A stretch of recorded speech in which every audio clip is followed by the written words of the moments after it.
Okay, let us begin with this question. इस question में जो क्वेश्चन है वो टर्मिनल वेलोसिटी पे बेस्ड है, इक्विलिब्रियम पे बेस्ड है। तो यहां पे मैं लिख देता हूं टर्मिनल वेलोसिटी। वेलोसिटी इस क्वेश्चन में कहा गया कि दो सॉलिड बॉल है जिनकी रेडियाई डिफरेंट है। तो एक बॉल को मैं R1 रेडियस का मान लेता हूं और एक बॉल को, या ऐसे करते हैं, एक बॉल को स्मॉल r रेडियस का मान लेते हैं और एक बॉल को कैपिटल R रेडियस का मान लेते हैं। इनको एक एक धागे से जोड़ दिया गया। They both are made with same material, तो इनकी डेंसिटी को मैं डी मान लेता हूं जी। डी इनकी डेंसिटी है। They are linked together with a long thin thread, और ये एक लार्ज हाइट से रिलीज कर दिए गए एट टर्मिनल वेलोसिटी। तो इनके पास टर्मिनल वेलोसिटी आ चुकी है। मान लेता हूं v टर्मिनल v के बराबर है। तो इस समय ये कहते हैं थ्रेड ना टेंशन में है, थ्रेड में टेंशन है। लार्जर बॉल का फिक्स मास है, तो भाई इसके मास को मैंने मान लिया कैपिटल एम, फिक्स्ड है ये। But we have a choice of a smaller ball with a different masses. तो इसकी चॉइस है, स्मॉल एम इज वेरिएबल। तो लिखा है कि at what ratio of larger and smaller mass, यानी कि capital M by M, the tension will be maximum.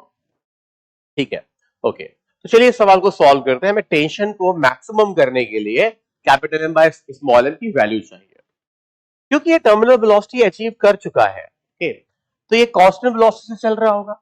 Terminal velocity का मतलब है कांस्टेंट वेलोसिटी। इसका मतलब है कि ये इक्विलिब्रियम में होगा। और ऐसे में अगर मैं इन दोनों बॉल को एक साथ देखूं, एक साथ इनका एफबीटी बनाऊं, तो इनका जो टोटल वेट है वो कितना होगा? m plus small m, g ये उसका वेट होगा।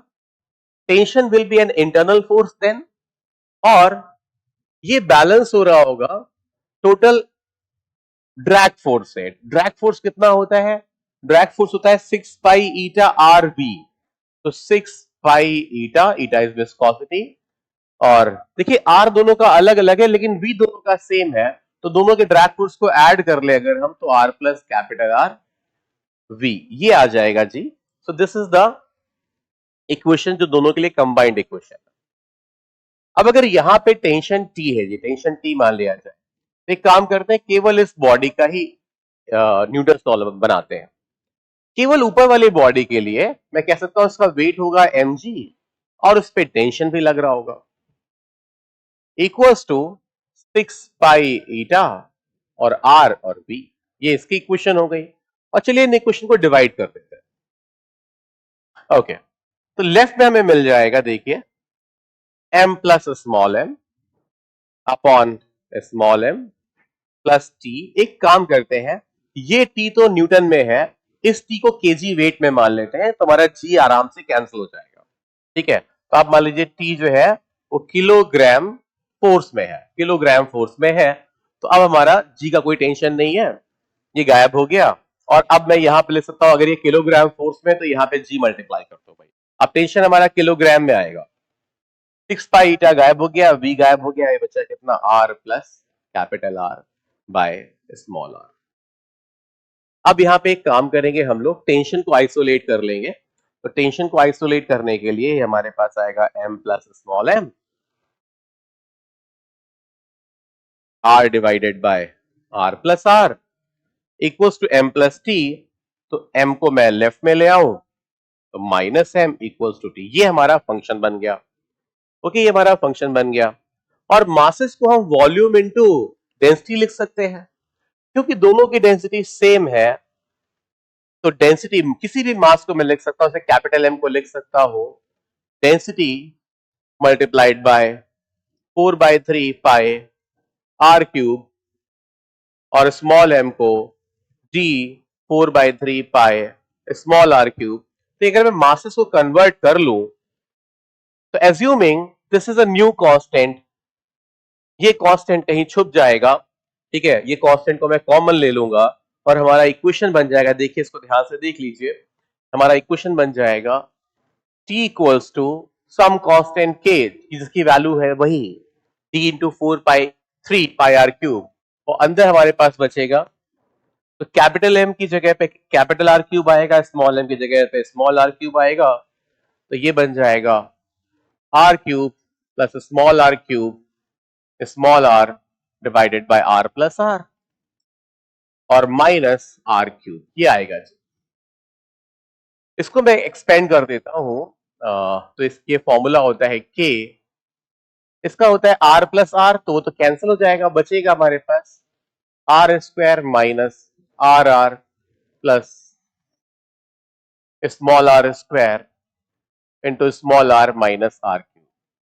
अब ये टेंशन का फॉर्मूला आ गया, और अगर हम चाहते हैं टेंशन मैक्सिमम हो तो in that case T D by D R constant होना चाहिए, सॉरी जीरो होना चाहिए। एक बात ध्यान रखिए, क्योंकि कैपिटल एम एक फिक्स मास है, इसलिए कैपिटल आर को हम यहाँ पे कैपिटल आर कैपिटल एम का रेडियस था उसको फिक्स मानेंगे। वेरिएबल यहाँ पे केवल स्मॉल आर है, क्योंकि स्मॉल एम को ही चेंज किया जा रहा है। अब इसको डिफरेंशिएट करते हैं तो के तो बाहर ही रह जाएगा। देखिए पहला टर्म है capital R square small r, इसका डेरिवेटिव कैपिटल आर स्क्वायर ही आएगा, minus capital R small are square, तो ये हो जाएगा कैपिटल आर और टू कैपिटल आर आर, ये हो जाएगा जी। फिर तीसरा टर्म आएगा आर क्यूब, तो इसका डेरिवेटिव कितना हो जाएगा जी। अच्छा यहाँ पे हमारे पास प्लस आर क्यूब आ रहा है, यहाँ पे माइनस आर क्यूब आ रहा है, वो तो जीरो ही हो गया, यही बच गया। और इसको मैं जीरो अगर कर दूं तो देखिए स्मॉल आर की वैल्यू कैपिटल आर बाय 2 आ रही है। ओके, अब जरा हम इस बात को देखते हैं, अगर मैं यहां पे capital M by small M निकालूं तो वह कैपिटल आर बाय आर की पावर 3 है। तो ये यहां पे अगर मैं वैल्यू रख दूं कि R is R by 2, capital R by 2, हाँ, तो यहां पे बन जाएगा 2 क्यूब दैट इज 8। तो रेशियो जो रिक्वायर्ड रेशियो है वो 8 है, तो इसका आंसर बच्चों क्या है 8, ये इसका आंसर है।